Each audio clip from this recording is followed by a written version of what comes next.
So like I was telling the other devotees, the purpose of this recording is just to get your ideas and opinions on different things that you've experienced since you started on the path till you are here at this stage. Different things that you went through, how you dealt with them, and also what advice you have for other students out there who might be in one of those transition stages. Okay. So I have some questions listed out here, but as we go through them, we can branch off into different areas as they come up. Okay. So to start off with, tell us a little bit about how you began in spiritual life in general and on this particular spiritual path.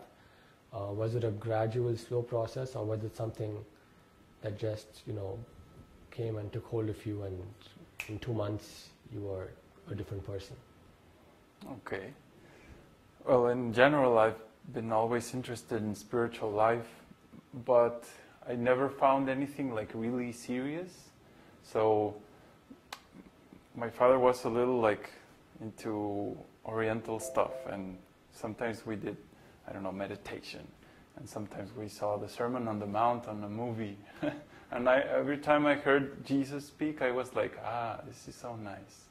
I never doubted that Jesus existed, like some people do, Just by hearing what he said, I was like, this is nice. But because it was so brief, just a little verses, paragraphs, and like that, I never really got deeper into it.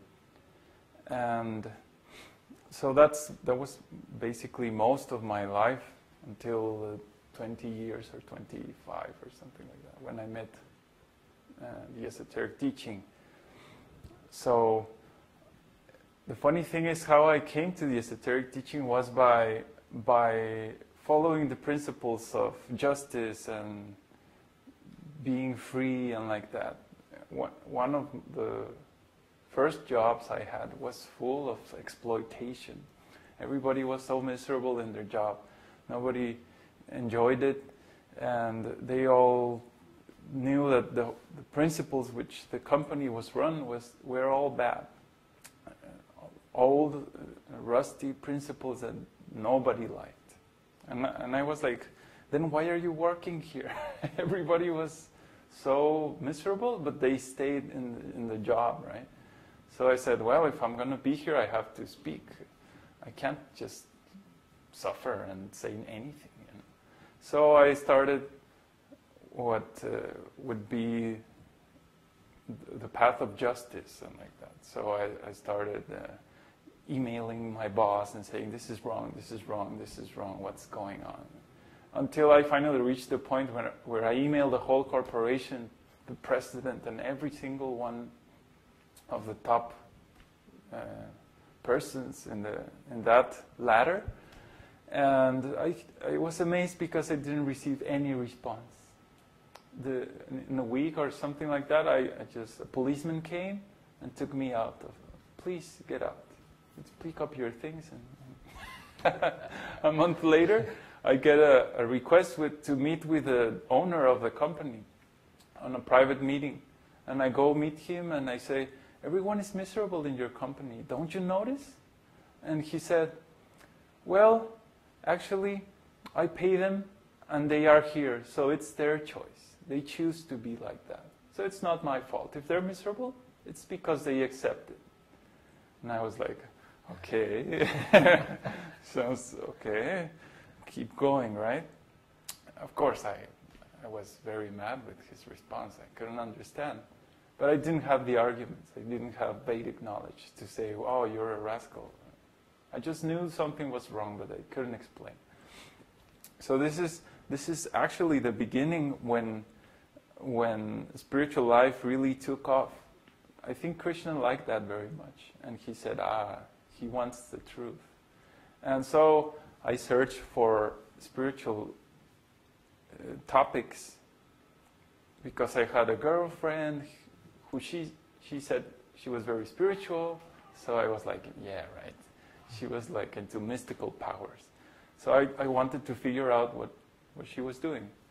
And I inquired into all these many branches of spiritual life, everything I could find on the internet. especially Zen and many Oriental stuff and Christian, Catholic and all that. And I subscribe to many podcasts.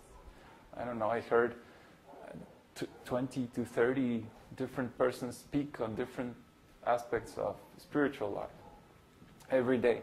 And I had the fortune to hear the Your Perfect Body podcast from Babaji.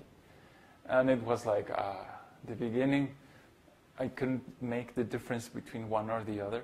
And then as time went by, it was so much better in quality that, well, it started my whole spiritual life. And that's how it was. How long was that process? That process? About 6 months. I heard the podcast at least for 3 months. And then I started asking questions. And then by 6 months, I was like, yeah, this is great. So part of this transition that you underwent, the 6 months of hearing the podcasts and reading and studying along with that, there was some positive aspect to it that you said, okay, here are all the answers that I've been looking for. But then were there any negative aspects that, okay, I have to change the way I live, I have to change the way I relate and look at the world? And what were the difficulties that you had to face at that time? Well, the most problematic at the beginning was the stop eating meat. I had already been vegetarian, but because after I quit that big company and like that, I had one aunt who had a small business, and she said, why don't you come and work with us? You might make some money. And I was, well, I have no job, so it's better. This is a small company, so I'll take it. So I had to eat with my family all the time. And of course, they ate meat like a lot, every day. And for me, it was easy. Vegetarian, okay, I'll do it, no problem. But I didn't cook, and I always was in the midst of family, so I couldn't just say, everybody is vegetarian. I told them, but they were like, yeah, tomorrow.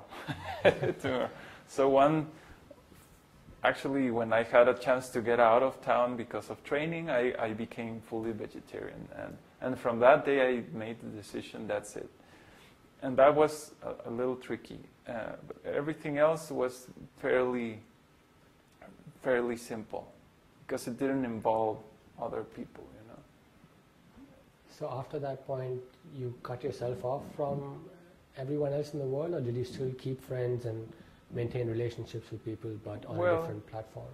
I tried to share what I had discovered with everyone. Like when you find the riches, you want to share with your friends, But no, everybody just rejected, and I was not in the mood of being patient and compassionate.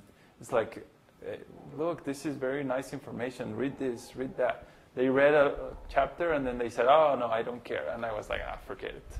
And I didn't push anymore. And I was just like, you don't want to be vegetarian? You're cruel? I insisted like 3 times. They didn't hear or even consider. And I basically rejected them. And after 6 months or 3 months or 6 months of doing that, I was basically alone. I had Babaji, and I had everyday conversations on the forums and like that. But besides that, that was it.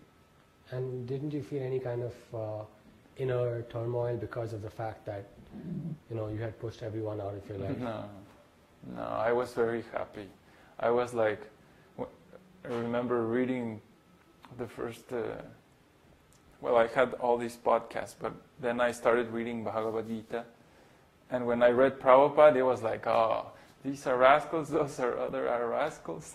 And for me it was so clear because I could now explain it scientifically. And because I'm generally very detached from family and like that, even before, it was like, oh man, I don't need all this sentimental stuff. And for me, it was just like, oh, great. And I had very, very beautiful conversations with Babaji. And I asked all kinds of questions about every topic without any restraint or or, oh, he might get offended or whatever. I just made all my questions open, and that was so good. And I felt great, actually. No pain in that sense. Were there any decisions that you made, some firm commitments that you think were crucial to your advancement as a devotee? A lot of times you find some students, they don't want to make a firm commitment, or they hope that something will work out eventually. But in your case, looking back on your life in the last 3 or 4 years, were there certain landmark decisions that you